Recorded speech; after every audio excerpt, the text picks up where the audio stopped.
Welcome to Coach Bennett's podcast, where every run has a purpose, where kindness is hardcore, where this is about running, and this is not about running, where every starting line is a finish line in disguise, where rambling still gets you where you need to be, where pineapple will never ruin your pizza, and the sodas, adult and not adult kind, are always cold, and where there is room on the starting line for everybody. I'm Coach Bennett. Thank you for letting me be a part of your day. Let's get started. Welcome to episode 14 of Coach Bennett's podcast, Mindset Matters. This is a really special episode for a number of reasons. One, because, well, mindset matters. And more importantly, we've got our very first guest on Coach Bennett's podcast. This is a guest that I've wanted on here even before there was a frickin' podcast. Yup, Coach Tammy Bennett, mindset coach extraordinaire. She is the creator, founder. She is the brains behind the Show Up Society. She is the best coach in the Bennett household. And we get her for episode 14, where we're going to be talking about mindset, because you know what? Mindset matters. So let's get right into it. Well, welcome to the show, Coach Tammy Bennett. Thank you for having me.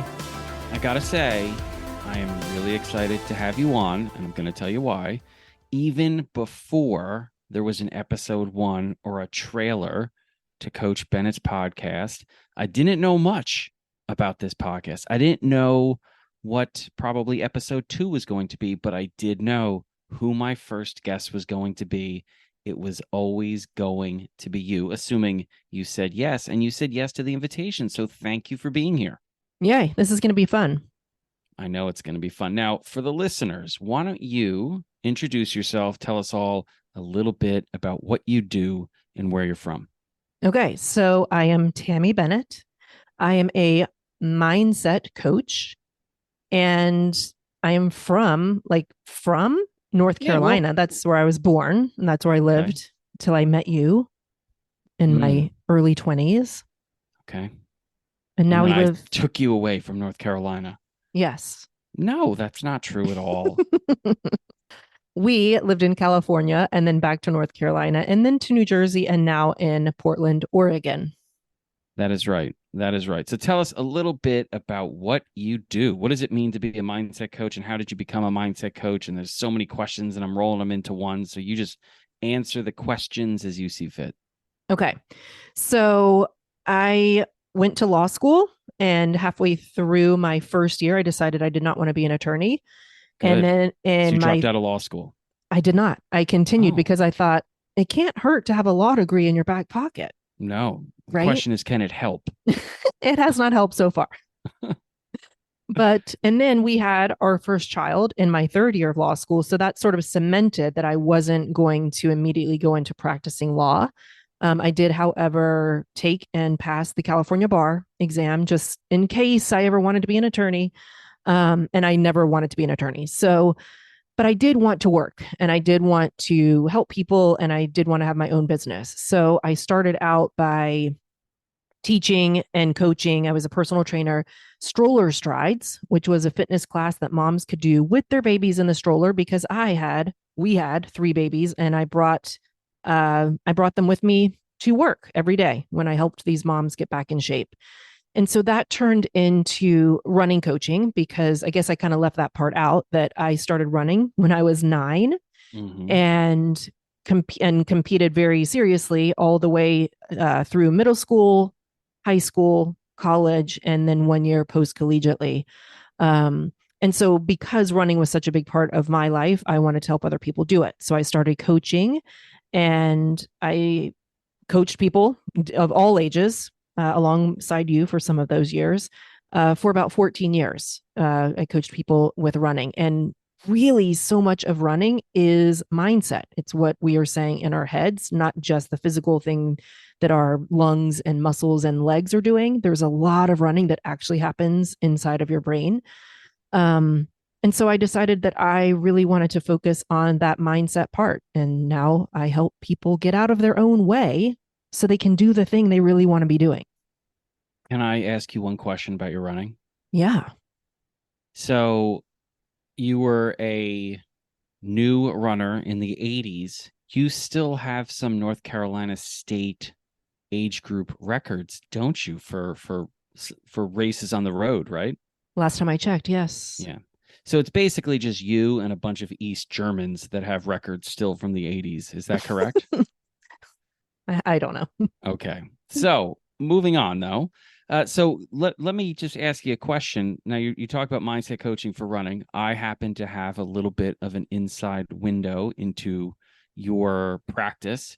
It's not just athletes that you work with, and it's not just because obviously it's not just athletes that can benefit from mindset training and mindset coaching, right? You got it. So I left out part of my bio there. But I also, during that time when I was coaching runners, I also started my own art and design businesses. I was in art licensing for several years, and then I had my own stationery business, and my products were in over 100 independent stores across the country. So I use a lot of the skills and knowledge that I learned from that business to also help people that are creative entrepreneurs or own their own businesses or are artists. But I can coach pretty much anybody on anything.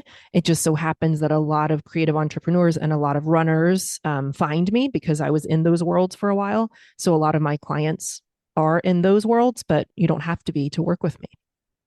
I mean, considering your background, it's you cover all the bases. I mean, you went to law school. What did you major in college? Where'd you go to college, by the way? Oh, I went to the University of North Carolina at Chapel Hill. The Tar Heels. The Tar Heels. That's Oh, where I met you. fantastic. Yeah. Shout out to all those Tar Heels out there and all those wannabe Tar Heels. Because if you're not a Tar Heel, you're a You're a wannabe Tar wannabe. Heel. That's There right. we And go. that's Yeah. okay. There's room on the bus for everybody. Okay. So I've seen you, especially at clinics, because we occasionally our paths cross. I mean, I'll mention again at the end, we actually have a podcast together, Two Coach Bennett's Talking, but our paths also cross at clinics occasionally, whether it's clinics for running coaches or whether it's clinics for athletes. And I've seen you kind of go through what you do for those that you work with in a setting like a clinic. And I think that would be great if we could do something like that today to kind of show how beneficial or how damaging, because it can really go either way. I mean, if you have a powerful, strong, healthy mindset, that can be a real advantage in anything you do during the day. And the opposite is true though too, that if you have a very unhealthy mindset, it can be really damaging to everything you do throughout the day. Yeah, absolutely. And I'm really glad that you didn't say to always have a positive mindset because I think people misunderstand or misuse the word mindset sometimes. I think people think that mindset means that you're always positive and you're only looking at the silver linings, and I think that that's just a misnomer. I think mindset actually means like setting your mind. So you're choosing how you want to view situations. You're choosing how you want to think about the world and think about what's going on. And so, yeah, it is a skill that can be developed. It is a skill that you can develop with practice, just like running. So, yeah. I think that's also one of the things that I most enjoy about listening to you speak about this is because you're not one of those people that ignore hard situations or setbacks or breakdowns. Like it happens, or people getting upset or sad about a race. Like that's healthy, that's normal. The reality is if you care about something or if you're passionate about something, there are going to be stumbles, there are going to be setbacks, there are going to be tough situations to deal with. And that's not what you do. You don't tell people or get people to ignore the hard stuff or the negative stuff. That's not what this is at all, because I think that does happen out there sometimes. And both of us have had situations where we've seen people say that, especially to younger athletes, to just get over it, stay positive, don't ever be negative. And that's not really what this is about at all. Yeah, this is actually about knowing and accepting that setbacks are going to happen, period. So, like when I talk to athletes about it, I say it's just like having chocolate chips in a chocolate chip cookie recipe. It is just part of the thing. So, part of a successful race or running goal is that you're going to have a setback at some point in a workout or in a race. Maybe sometimes a whole season might feel like a setback. But if we can just go ahead and accept, okay, setbacks are going to happen, just like chocolate chips are going to be in a chocolate chip cookie, then the question is, what do we do about it? When it happens, how do we bounce back? How do we deal with it and then move on? And that's where mindset comes into play. I've never heard you use that example of the chocolate chips in a chocolate chip cookie. And it's fascinating to me, one, because, I always assume like, well, I've heard most of the stuff. So it's always funny when I hear something I haven't heard before. And then the other part is to describe what you just described.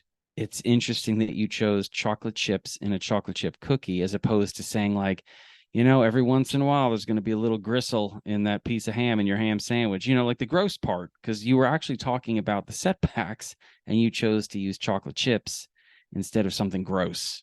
Oh, that's so Like interesting. sometimes there's a piece of glass in your chocolate chip cookie and you're like, wait, what? Oh, God, but that's there's terrible. not. Yeah. Well, No, I use it sometimes there because might it's be. just so essential. Like you can't have a chocolate chip cookie without the chocolate chips. You You're can't right. have a major success without having a setback. So I just chose it because one, they're delicious, but two, because it's so essential to success. I like that. And I also like the use of the term essential. All right. This is great. I'm going to not actually edit this podcast and I'm just going to steal a bunch of this stuff and play it off as my own. Because what are the chances that you listen to my podcast? Probably small.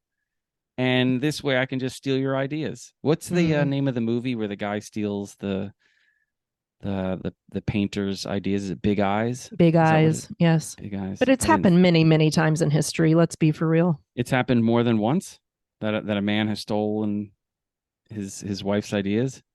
Just so everyone knows, you're saying that with absolute sarcasm. Yes. So you Oh my don't have a goodness. bunch of people Yes. hating you right now. Geez, the mailbag would be filled up. I think people know me enough that the sarcasm there is strong and heavy. Okay, so why don't we do this? Why don't we go through like a hypothetical or an example to show what you do and how important mindset is? Okay, great. Let's do that. But I want to establish like a little bit of a foundation first. Okay. Okay, so let's do this. So, one of the tools that I use in my coaching is called the awareness model. I didn't make it up. One of my previous mentors named Brooke Castillo made it up, but I have found it very useful. It's one of the tools I use. So, in this tool, we all have a circumstance, something neutral, something that just happens to us. And then when that circumstance happens, our brains interpret it to mean something. Our brains give it meaning. And everybody's brain is going to make it mean something a little bit different because we all have different backgrounds and cultures and victories and sadnesses that we've experienced. So everybody's brain's going to interpret this situation a little bit differently. Then our brain has this thought or this interpretation, and it makes us have a feeling, a vibration in our body, an emotion, happy, sad, angry, something like that. And when we are telling ourselves this thing, this interpretation that we have of the world, and that when we're feeling something in our body, it makes us go take actions or non-actions sometimes. And then when we've taken those actions or non-actions, we have a certain result. And almost always what we're thinking and what we're telling ourselves about the situation actually creates the result. So all that may not make sense right now, but it will when let's go through like an example, a hypothetical, and it will all start to click and make a little bit of sense. But I just wanted to give that little background. Great. All right, let's get into it. Okay. So why don't you give me an example, something that maybe you see an athlete come to you, like a problem that they're having or a struggle that they're having, and we'll go from there. Okay. I mean, I'm coming up with like 50 examples right now, but all right. I would say a common one, especially now considering the time of the year, it's fall. So you got a lot of people either starting to race or they've been training for a long time and they're about to race. So let's say somebody has a goal and they say, okay, I'm running. We'll keep it short and simple because I love cross country. It's a 5K and I want to break 20 minutes in the 5K. And I'll get something like I ran 20:42. What's wrong? Okay. Why can't I do this? Why am I so terrible? Why do I suck? It's usually a litany of just really, really negative, awful things once they don't hit the goal. Okay. So let's just break this down. The neutral circumstance here is that athlete had a goal of running sub 20. An athlete ran 20:42. That's neutral. That's just a number on a clock. There's no meaning to that number until we give it a meaning, till the athlete gives it a meaning. So my guess is that this athlete probably is thinking something like, I'm never going to break 20 minutes. Yes. I mean, yes, that would probably be it. I'm so far away. And usually it's because they had this expectation that they were going to run 19:55 or anything under 20 would have been exciting. But since it's 20:42, obviously to them, it's failure. Okay, so that's great. So if this person's brain interprets 20:42 as a failure, then that's going to be their thought or their interpretation. So their neutral circumstance is ran 20:42 for a 5K, and their brain is interpreting it to mean I'm a failure. Yes. How do you think their emotion is in their body when they're telling themselves I'm a failure? Yeah, well, I imagine that they just feel completely defeated. I mean, they had this goal, they didn't reach it, they feel like a failure, so they feel defeated, despondent. Yeah. So I want to just point out something really quickly. The fact that they didn't run their time isn't making them feel defeated, but the way they're telling themselves I'm a failure, that's what's causing that defeated feeling in their bodies. So when this athlete now is saying to themselves, I'm a failure, and they're feeling defeated, let's look at the actions that they're probably going to take. They're probably not going to look at the wins that they had during the race, at the things that they did well. They're probably going to have negative self-talk. They're probably not going to do the little things like the stretching and the water and the nutrition and the sleeping and the going to practice. They're probably not excited to run another 5K, and they're probably not training, right? Because most people, when they're feeling defeated and saying that they're a failure, they're not going to go out and do positive things. So those are the actions that they're taking because of the thoughts in their head, because of the feelings in their body. Now, what result do you think they're going to have when they're not looking at their wins, when they're talking to themselves like crap, when they're not doing the little things, and they're not training? Well, they're not breaking 20 minutes. I'll tell you. I mean, just from a coaching perspective, they're not breaking 20 minutes. Right. So here's where this sort of magic comes in. And some of you listening may have heard of self-fulfilling prophecy, but this is basically what's going on. When you tell yourself, I'm a failure, I'm never going to break 20 minutes, the result is most likely you're not going to break 20 minutes because you're not going to go do the things that you need to do to break 20 minutes. So then let's turn this around. This is where the magic comes in. We as humans get to choose how we think about a situation. And so now we know that thinking about it this way, I'm a failure, I'm never going to break 20, that's not so useful to us. That's not very helpful because all that does is make us not break 20 minutes. Gross. We don't like that result. So here's the magic part. We can take that same circumstance where we just ran 20:42 for a 5K and our goal was to break 20. But this time we can tell ourselves something different about it. We can choose a different thought. We can tell our brain to interpret it in a different way that leads to a different result. So shall I just make a different way of thinking about it? Yes, please. Okay, so this time, same thing. Athlete had the goal to break 20 minutes for a 5K, but they ran 20:42. But this time the athlete says, man, I was so close. I'm going to get it next time. That's how they're going to interpret this number. So that's their thought now, their new interpretation, their new thought. I was so close. I'll get it next time. How do you think they're feeling now? Well, I've seen it fired up, Yeah. optimistic, excited. Yeah. So let's go with fired up and optimistic. What is an athlete doing now when they're telling themselves, I was so close, I'm going to get it next time, and they're feeling fired up and optimistic? They're probably looking forward to the next 5K. They're training. They're listening to their body. They're doing the little things, and they're looking at what they did well in the race. So then, if those are the actions that they're taking, what do you think the result is? Now they're probably going to get it next time. Or in a future race, they're probably going to get their goal because now they're training and listening to their body and they're doing the little things and they're pumping themselves up and they're talking nicely to themselves. So we have these two examples where we have the exact same circumstance. We had a goal of breaking 20 and the athlete ran 20:42. But the way that that athlete interprets that situation comes out with completely different results. In one, they never break 20 if they stay in that cycle. In the other one, they break 20 and they meet their goal. And it all comes down to them choosing intentionally to think about it in a way that is much more useful and helpful to their goals. It's kind of magic. It is. And can I ask you a question if you've seen this? Because it seems incredibly obvious, like when you present it that way, and yet so many people struggle with this. As a coach, where so much of your your time with an athlete is making sure that they're open to areas where they can get better, which is another way of saying, working on your weaknesses. Do you find that when people work on their mindset like this, they're actually excited to be finding those weaknesses and working on them, as opposed to being scared of allowing anyone to know they have weaknesses? Because I find those athletes that you just described, the ones that can finish a race and say, hey, okay, we're getting there, we're moving forward, this is what the time meant to me, and it's something that's leading towards progress. They also seem to be the athletes that are the most willing to say, hey, what can I work on? What did I maybe not do really well? Because those are opportunities to get better.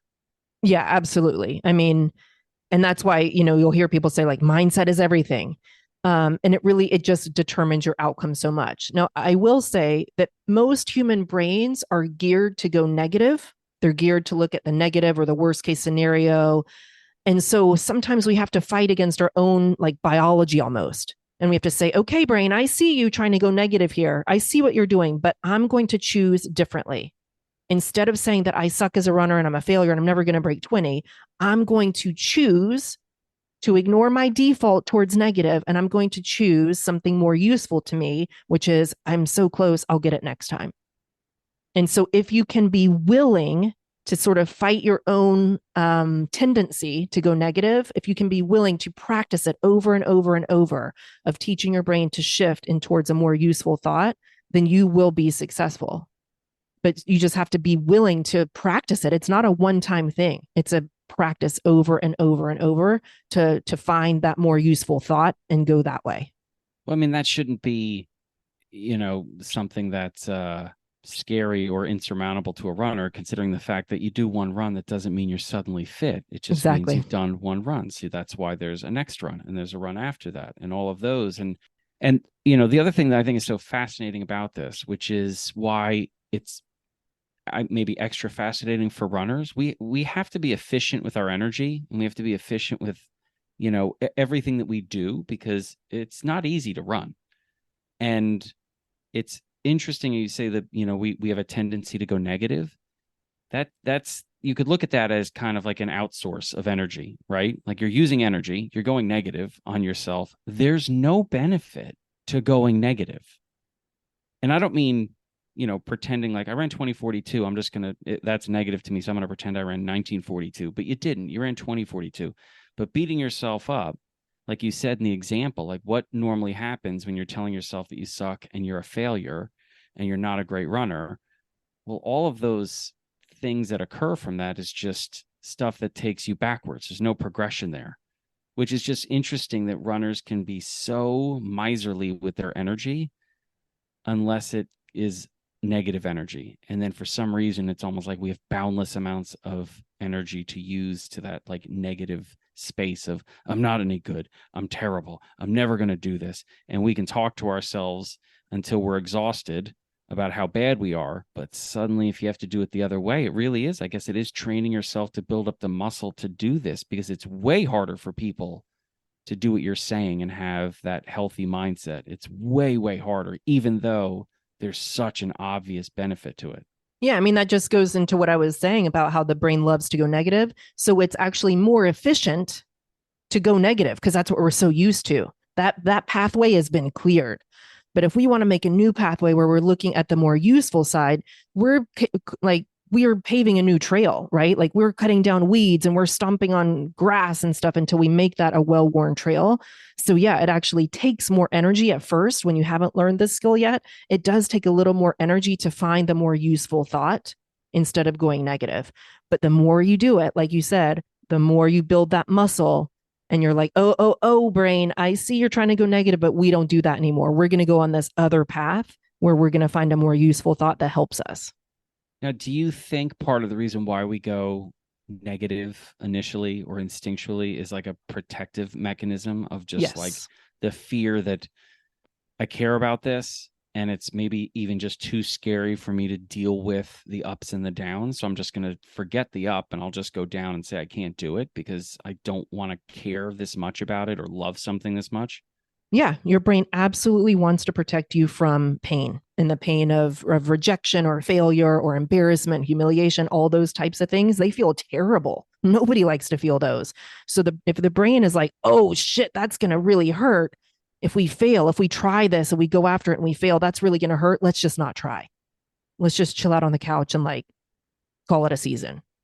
So Yeah. yeah, it's totally a protective mechanism. Make cookies without chocolate chips, Yeah, which are gross. terrible. Who wants Disgusting. those? Oh, awful. And don't put walnuts in your cookies either, people. But just Mm, don't. No, just you can put walnuts in mine. no. I mean, that it's just you're lying to yourself. Nobody wants walnuts in their cookies. It just gets in the way, and you think it's a chocolate chip, although you're like, how old is this chocolate chip? And it's just gross. Walnuts aren't even good nuts, much less deserve to be in a cookie. I mean, the only thing. Wait, are walnuts what you crack around Christmas time? Or are those Those are chestnuts? pecans.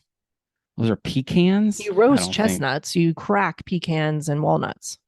Do you eat roasted chestnuts? I don't know, they're just roasting on an open fire.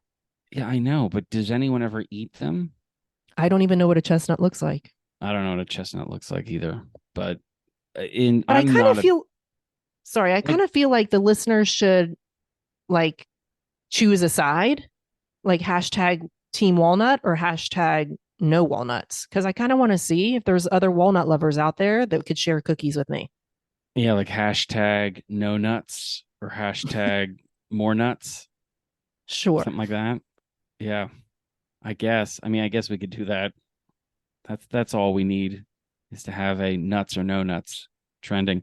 I'm not saying no nuts everywhere. I'm just saying in cookies. There are certain types of actually I don't really like nuts at all, do I? I No, like you're not a peanut nut eater. butter. No. All right. We're gonna find our way back to what we were talking about. Because I actually wrote something down because I realized I was about to get on a ramble and I just wrote goals real quick. When I coach, I start at the end and then I move backwards. Okay. So I'm like, okay, this is kind of the last thing we want to accomplish. Can you do this backwards, like before anything starts? So, like, let's say before the season starts, I say, I want the team to achieve X, Y, and Z. Let's look at it from a coaching perspective for a minute. I want us to achieve X, Y, and Z. Okay. Can we do that and then have this help us get to that over the course of a season? Like, can you kind of, reverse engineer what we just did so it's not in response to something, it's actually in anticipation of like, how do we go about and get to that?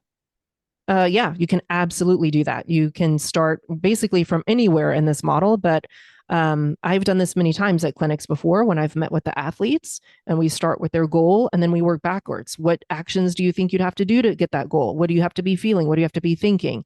But it probably is a little bit longer than you want for this episode. So you might just have to bring me back onto a future episode and we can work our way through that for how people can set goals and then work backwards from there to make them happen.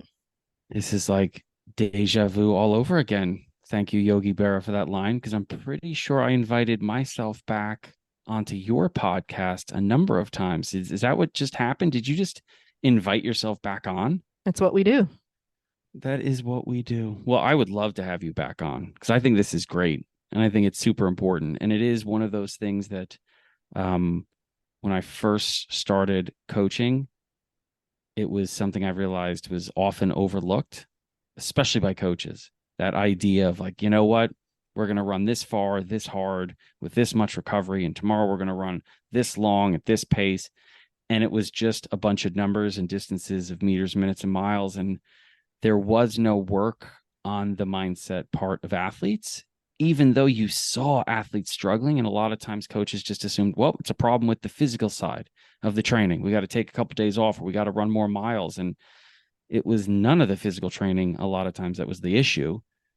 It was the mental, the mindset part that was really holding so many athletes back. I found over the course of 7 years coaching high school, there was way more work that needed to be done on the mindset side than the physical training side.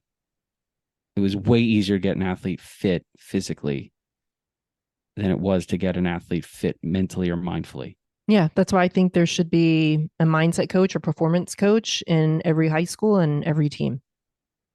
That I would be a agree. dream. Yeah. Yep.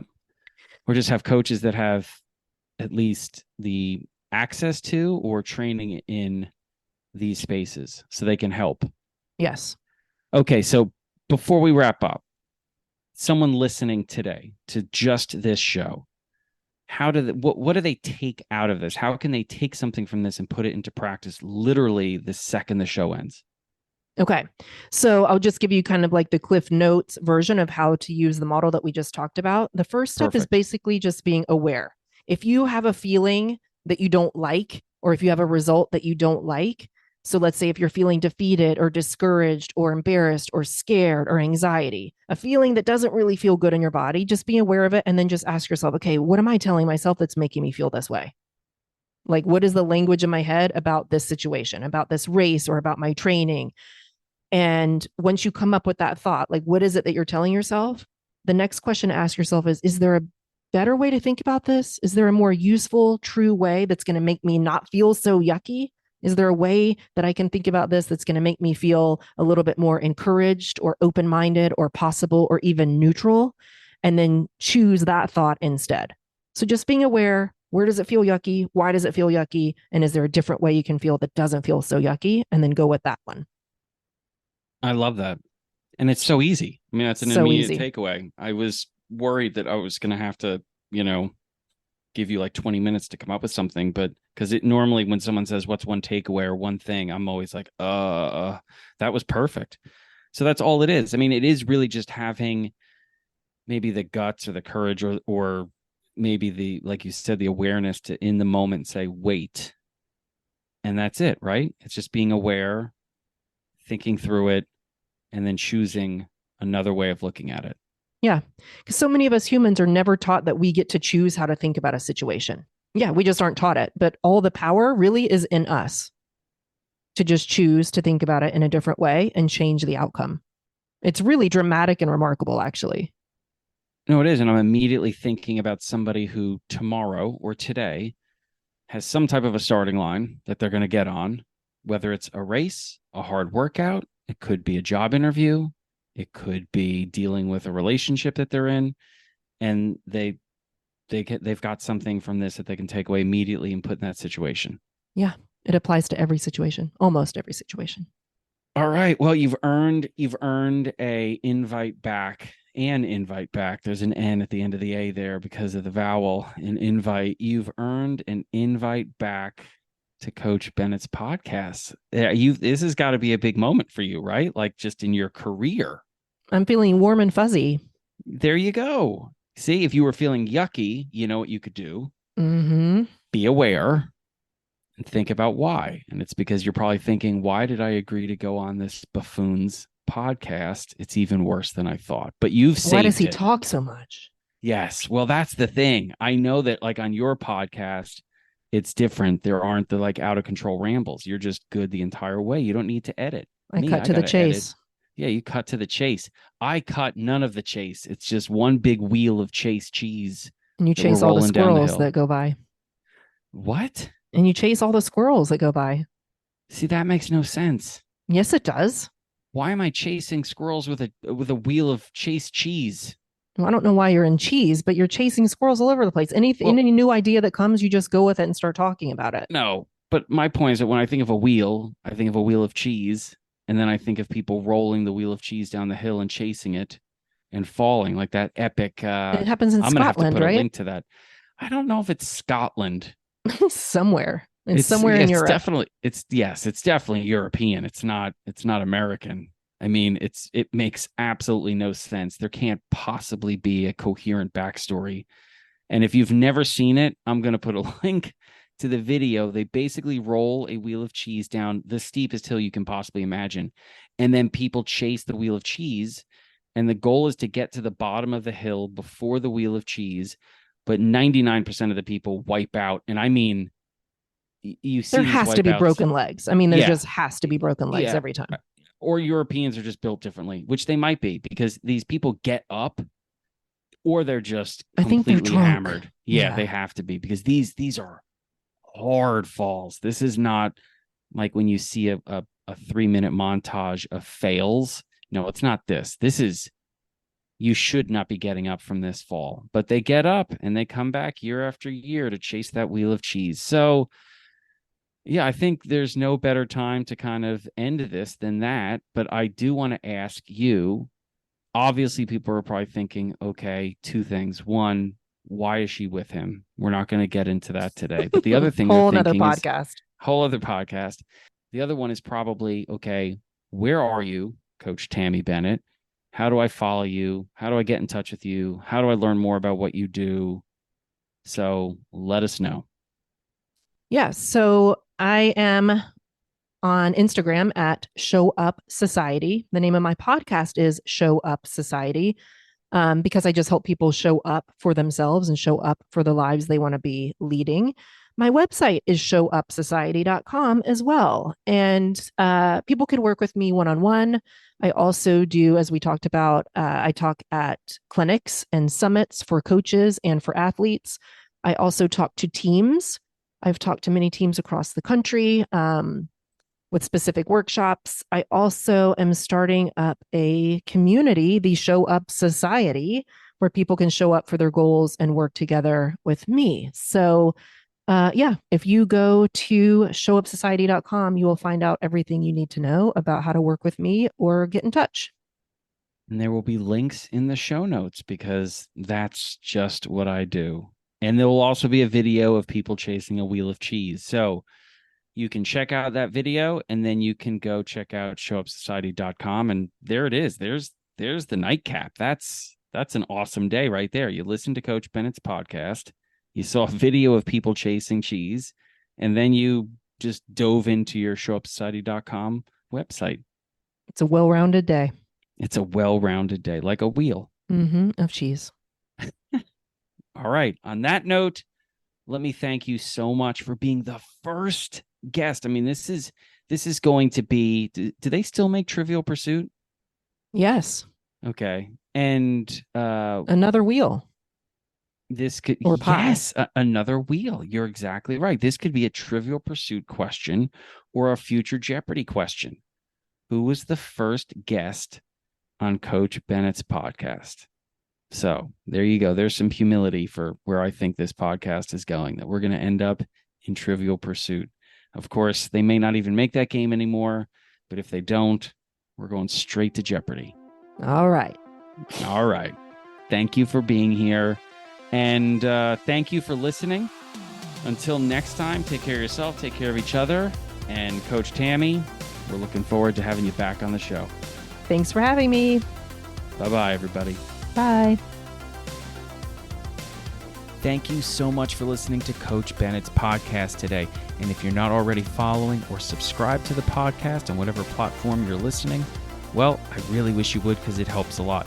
Also, check out the show notes, because you'll find a link to Coach Bennett's newsletter, as well as all the social media sites that I'm on. Places like Threads and Facebook and Instagram and Mastodon and YouTube, and even the artist formerly known as Twitter. Whatever that dumpster fire is called today, you'll find a link to it, because I'm on there. Thank you so much again for listening, and until next time, take care of yourself.